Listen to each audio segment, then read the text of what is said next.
ತಾಲೂಕು ಕಚೇರಿಯನ್ನು ಕೆಲವರು ಅಡ್ಡೆ ಮಾಡಿಕೊಂಡಿದ್ದಾರೆ. ಹಳಬರನ್ನು ಮೊದಲು ತೆಗೆಯಬೇಕು ಎಂದು ಶಾಸಕ ಸಿಪಿ ಯೋಗೇಶ್ವರ್ ಖಾರವಾಗಿ ತಿಳಿಸಿದರು. ಬೆಂಗಳೂರು ಗ್ರಾಮಾಂತರ ಜಿಲ್ಲೆ ಚನ್ನಪಟ್ಟಣ ತಾಲೂಕು ಕಚೇರಿಯ ಸಭಾಂಗಣದಲ್ಲಿ ನಗರ ಹಾಗೂ ತಾಲೂಕಿನಲ್ಲಿ ಕರ್ತವ್ಯ ನಿರ್ವಹಿಸುತ್ತಿರುವ ಗ್ರಾಮ ಲೆಕ್ಕಿಗರಿಗೆ ಲ್ಯಾಪ್ಟಾಪ್ ವಿತರಣೆ ಸಂದರ್ಭದಲ್ಲಿ ಮಾತನಾಡಿದರು. ತಾಲೂಕು ಕಚೇರಿಯಲ್ಲಿ ಹಲವಾರು ವರ್ಷಗಳಿಂದ ಬೇರು ಬಿಟ್ಟಿರುವ ಗ್ರಾಮ ಲೆಕ್ಕಿಗರು, ಕಂದಾಯ ನಿರ್ದೇಶಕರು ಹಾಗೂ ಕಚೇರಿ ಅಧಿಕಾರಿಗಳು ವೇಗವಾಗಿ ಬೆಳೆದಿದ್ದಾರೆ. ಮೊದಲು ಅಂಥವರನ್ನು ಪಟ್ಟಿ ಮಾಡಿ ಎಂದು ದಂಡಾಧಿಕಾರಿಗಳಿಗೆ ಸಲಹೆ ನೀಡಿದರು. ಜಿಲ್ಲಾಧಿಕಾರಿ, ತಹಸೀಲ್ದಾರ್ ಸಹಿಗಳನ್ನೇ ಫೋರ್ಜರಿ ಮಾಡುವ ಐನಾತಿಗಳಿದ್ದಾರೆ. ಈಗಾಗಲೇ ಜೈಲು ಸೇರಿರುವ ಉದಾಹರಣೆ ಇದೆ. ಎಚ್ಚರಿಕೆಯಿಂದ ಕೆಲಸ ಮಾಡಿ ಎಂದರು. ಆಹಾರ ಇಲಾಖೆ ಅಧಿಕಾರಿಗಳ ಉಪಟಳ ಹೆಚ್ಚಾಗಿರುವುದು ನನ್ನ ಗಮನಕ್ಕೆ ಬಂದಿದೆ. ಅನವಶ್ಯಕವಾಗಿ ಯಾರದೋ ಮರ್ಜಿಗೆ ಅಮಾಯಕರ BPL ಕಾರ್ಡ್ ರದ್ದು ಮಾಡಿದರೆ ನಾನು ಸಹಿಸುವುದಿಲ್ಲ ಎಂದು ಎಚ್ಚರಿಕೆ ರವಾನಿಸಿದರು. ಈ ಸಂದರ್ಭದಲ್ಲಿ ಮಾತನಾಡಿದ ದಂಡಾಧಿಕಾರಿ ಗಿರೀಶ್, ಇಲ್ಲಿಯವರೆಗೆ ಏನು ಮಾಡಿದ್ರೋ ಗೊತ್ತಿಲ್ಲ. ಮುಂದಿನ ದಿನಗಳಲ್ಲಿ ನಿಮ್ಮ ಮೇಲೆ ಸಾರ್ವಜನಿಕರಿಂದ ದೂರು ಬಂದರೆ ನಾನು ಸುಮ್ಮನೆ ಬಿಡುವವನಲ್ಲ ಎಂದು ಮಾರ್ಮಿಕವಾಗಿಯೇ ಗ್ರಾಮ ಲೆಕ್ಕಿಗರಿಗೆ ಅಧಿಕಾರಿ ವರ್ಗಕ್ಕೆ ಎಚ್ಚರಿಕೆ ತಿಳಿಸಿದರು. ದಾಖಲಾತಿಗಳನ್ನು ತಿದ್ದುವುದು, ಫೋರ್ಜರಿ ಸಹಿ ಮಾಡುವುದು, ಯಾವುದೇ ರೀತಿಯಲ್ಲಿ ಅಧಿಕಾರಿಗಳಿಂದ ಕ್ರಮಬದ್ಧವಾಗಿ ಒಪ್ಪಿಗೆ ಪಡೆಯದೆ ದಾಖಲಾತಿಗಳನ್ನು ನೀಡುವುದು ನನ್ನ ಗಮನಕ್ಕೆ ಬಂದರೆ, ಇದು ಪತ್ತೆಯಾದರೆ ಡಿ ಮಾಡಿ ಜೈಲಿಗೆ ಕಳಿಸುತ್ತೇನೆಂದರು. ಸಾರ್ವಜನಿಕರ ಜೊತೆ ಸೌಹಾರ್ದಯುತವಾಗಿ ಮಾತನಾಡಿಸಿ ಅವರು ಫೋನ್ ಮಾಡಿದಾಗ ಫೋನ್ ತೆಗೀರಿ, ನಾವು ಸಾರ್ವಜನಿಕರ ಸರ್ವೆಂಟ್ ಎಂಬುದನ್ನು ಮರೆಯಬೇಡಿ ಎಂದು ನಯವಾಗಿಯೇ ಖಡಕ್ ವಾರ್ನಿಂಗ್ ಮಾಡಿದರು. ಈ ಸಂದರ್ಭದಲ್ಲಿ ಉಪದಂಡಾಧಿಕಾರಿಗಳಾದ ಲಕ್ಷ್ಮೀದೇವಮ್ಮ, ಆರ್ಐಗಳಾದ ಶ್ರೀಧರ್, ವೀರೇಶ್, ಸೋಮಶೇಖರ್, ಶಿರಸ್ತರರಾದ ಹರೀಶ್, ಮೋಹನ್, ಸರ್ಕಾರಿ ನೌಕರ ಸಂಘದ ಉಪಾಧ್ಯಕ್ಷ ಗಿರೀಶ್, ಲೆಕ್ಕಾಧೀಶರಾದ ಲಿಖಿತ್ ಹಾಜರಿದ್ದರು.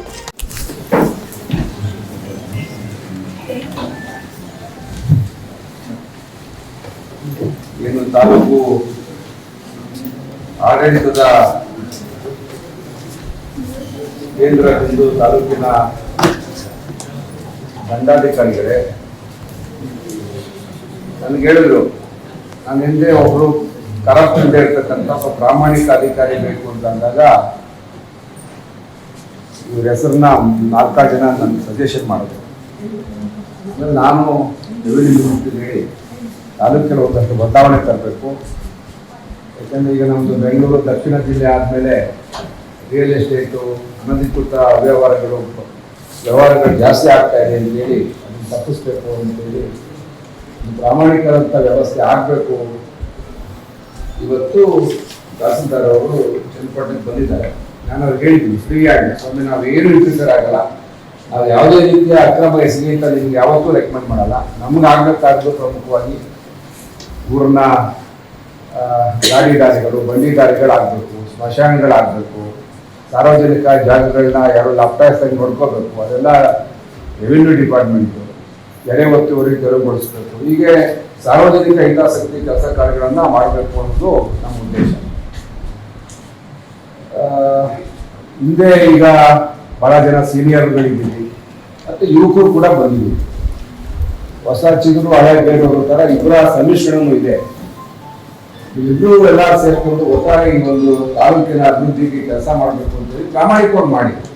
ನನಗೆ ಎಲ್ಲೆಲ್ಲ ತಪ್ಪು ನೀವು ಮಾಡೋ ತಪ್ಪಿಗೆ ಬಹಳ ಜನ ಅಮಾಯಕರು ಇವತ್ತು ತಹಸೀಲ್ದಾರ್ ಕೋರ್ಟ್ ಆಯ್ತು, AC ಕೋರ್ಟ್ ಆಯ್ತು.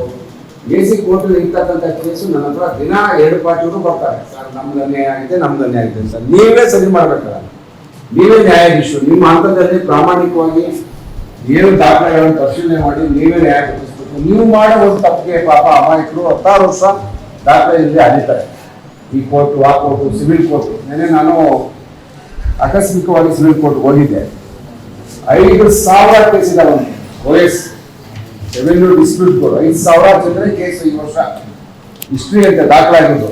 ಅಂದರೆ ಅಡ್ವೊಕೇಟ್ಗಳಿಗೆ ಮುಖ್ಯ ಆಗುತ್ತೆ ಅಷ್ಟೇ, ನ್ಯಾಯ ಸಿಗೋದಕ್ಕೆ ಬಹಳ ಕಾಲ ಆಗ್ತದೆ.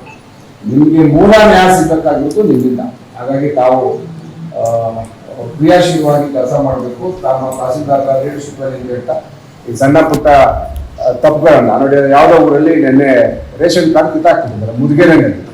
ಅಮಾಯಕರವರು, ಅವ್ರಿಗೆ ಕ್ರೈಟೀರಿಯಾನೇ ಇಲ್ಲ ಅಂತದೊಂದು 8 ಜನರಿಂದ ರೇಷನ್ ಕಾರ್ಡ್ ತೆಗೆದುಬಿಟ್ಟಿದ್ದಾರೆ. ಏನಿಗೆ ಯಾಕೆ ತೆಗೆದು ಗೊತ್ತಿಲ್ಲ. ಅವ್ರು ರಾತ್ರಿ 10 ಗಂಟೆಗೆ ನಮ್ಮ ಮನೆಗೆ ಬಂದಿದ್ರು. ರಾತ್ರಿ ನಿನ್ನೆ ಬಂದು ಏನು ಬರೋದು, ನಾನು ಮಾತಾಡೋದು, ಯಾರು ಮಾತಾಡ್ತಾರೆ, ಫುಡ್ ಇನ್ಸ್ಪೆಕ್ಟರ್ ಯಾರಿದ್ರು ಎಲ್ಲ ಶುಚಿರಸ್ಥ ಇಲ್ಲ ಅಂತ ಕಾಣ್ತದೆ. ಅವ್ರಿಗೂ ಮಾತಾಡಿದೆ.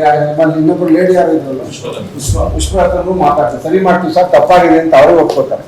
ಹಾಗಾಗಿ ದಯವಿಟ್ಟು ತಪ್ಪುಗಳು ಕಡಿಮೆ ಮಾಡಿ ಕ್ರಿಯಾಶೀಲವಾಗಿ ಪ್ರಾಮಾಣಿಕವಾಗಿ ಕೆಲಸ ಮಾಡಿ ಅಂತೇಳಿ ತಮಗೆಲ್ಲ ಕೇಳ್ಕೊತಾ ನನ್ನ ಮಾತನ್ನು ಮುಗಿಸ್ತೀನಿ. ನಮಸ್ಕಾರ.